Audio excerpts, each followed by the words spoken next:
Guys, nindot na po ni ato ang style karon sa atong istorya tungod kay ato kining series. Part 1 ni siya, sambingay part 1 may tungod sa kamatayon. Kay sada mong guning i-series nato about by topic ta. So kini ato ang istorya karon nga part 1, do na pay part 2, part 4 ani daghan pa ning part ani tungod kay ako ni siyang gi-series, gi-kulikta ang mga istorya. So mag-series taron hangtod mahuman ni ato nga series about sa kamatayon.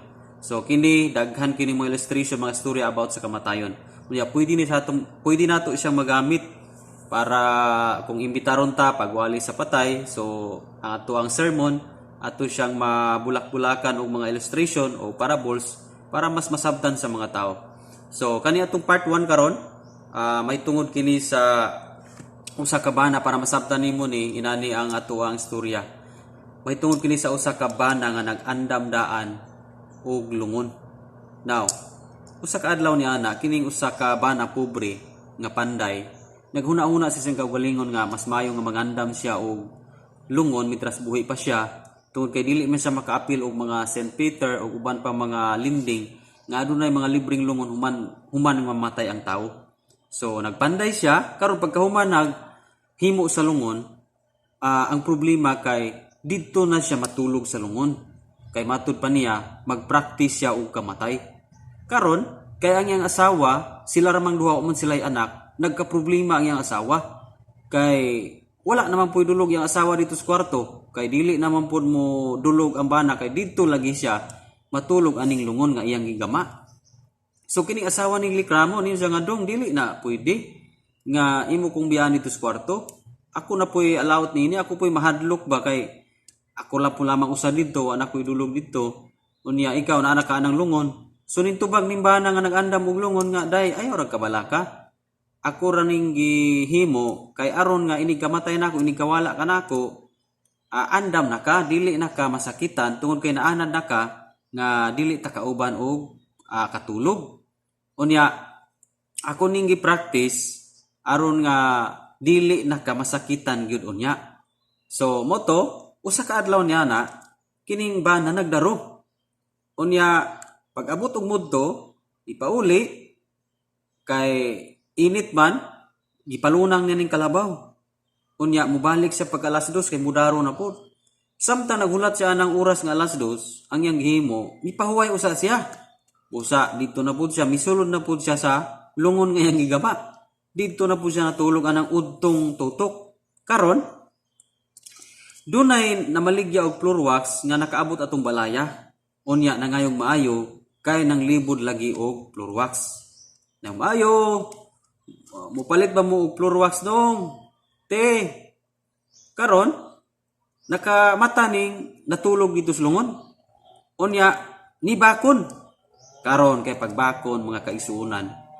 Bali man yung hadlukan ning namaligya og floor wax kay pagtan-aw niya nga naa may lungon. Unya niamay ni bako ning guho dito sa babaw sa sulod sa lungon. Supaling dalagan sa namaligya og floor wax tungod sa iyang kahadlok nangawagwag ni mga floor wax diha sa dalan.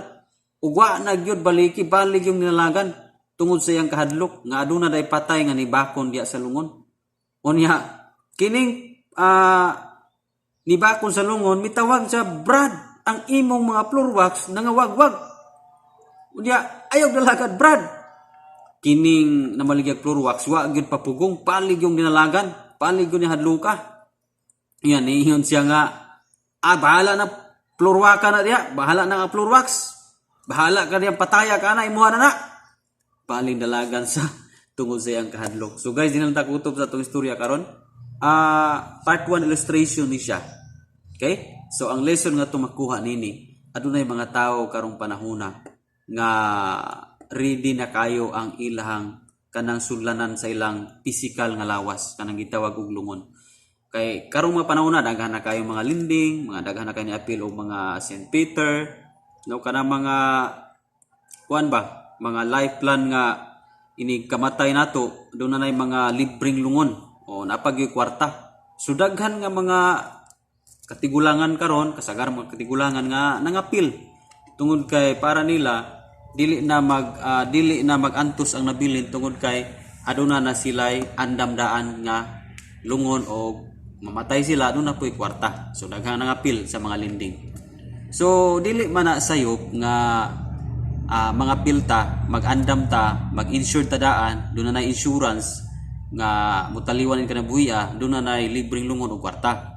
So dili na siya sayop, dili siya problema. Pero ang problema diha, ang unang lesson nga tumakuha, ang pangutana, kanang igsululod sa lungon, doon na bay assurance. Kaya kung may insurance na ta, kumanta mutaliwan ang kalibutan na, doon na insurance na libreng lungon, na pay kwarta, 70,000 o 80,000, no? Oh. So ang pangutana ana, may assurance ba ang kalag sa tao man mutaliwan nining kinabuhi? So dapat gyud ato nang pamalandungan ug dapat dili ta mag-unag pangandam diha sa sudlanan, kundili ang atong unahong andam ang atong kinabuhi nga igsululod sa lungon nga sudlanan. Muna atong andamog una atong kinabuhi, usaon man pagpangandam nato unas tong kinabuhi. Mintras buhi pa ta, dapat nag-alagan na tadaan sa Ginoo, dapat nagdidawat ata ni Kristo, dapat ato nang ginulsulan atong makalapasan. Kay matud pa sa Ezekiel 18:23, dili malipay ang Ginoo sa kamatayon sa usa ka makasala. Ug matud pa na dinha nga mas palabihon pa niya nga mubiya ang makasala sa iyang sala ug maghinulsol aron nga kaluy-an sa Dios ug makadawat siya sa kinabuhing dayon. Okay? So dili malipay ang Ginoo sa tawo nga makasala nga mamatay. Nganuman, nakabalo siya nga katong klasyas kamatayon, dili igud to makabaton sa kinabuhing dayon, kundili adto siya sa ikaduhang kamatayon didto sa linaw nga kalayo sa impierno. Muna nga dapat daan kung nanganda man ta, may insurance naman ta diha sa physical nga bahin, dapat may assurance pud ta diha sa spiritual nga bahin. Nga mao ang kinabuhing walay katapusan nga atong dawaton diha kang Ginoong Hesukristo.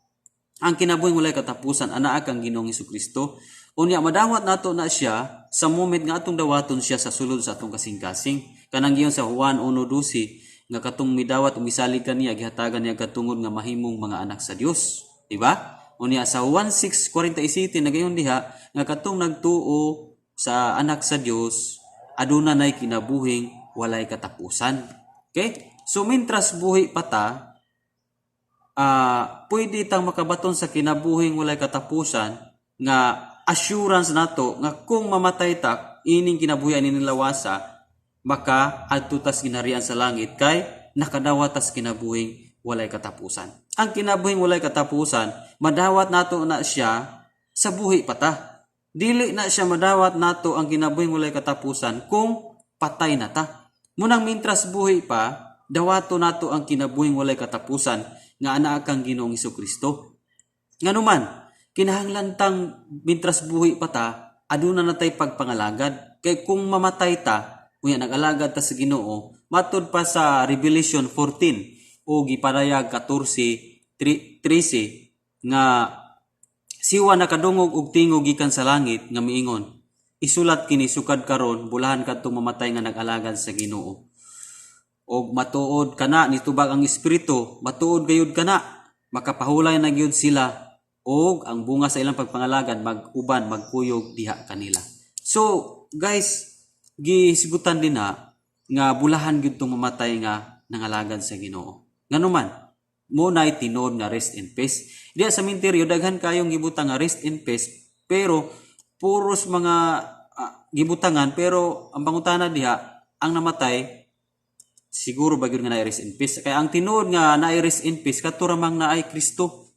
Dili man ang tanang namatay rest in peace, katurang naay Kristo mo'y naay rest in peace. Pero katong walay Kristo, wala gyud na siya rest, wala po na siya peace.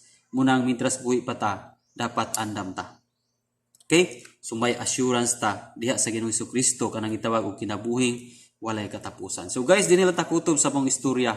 Kung na-bless ka, paki-comment lang. O kung bago pa ka nga channel, wa pa ka naka-subscribe, ayaw kalimot sa pag-subscribe para updated ka sa ato ang part 2 niining mahitungod sa kamatayon nga mga istorya. Daghan pa tang kami nga mga istorya.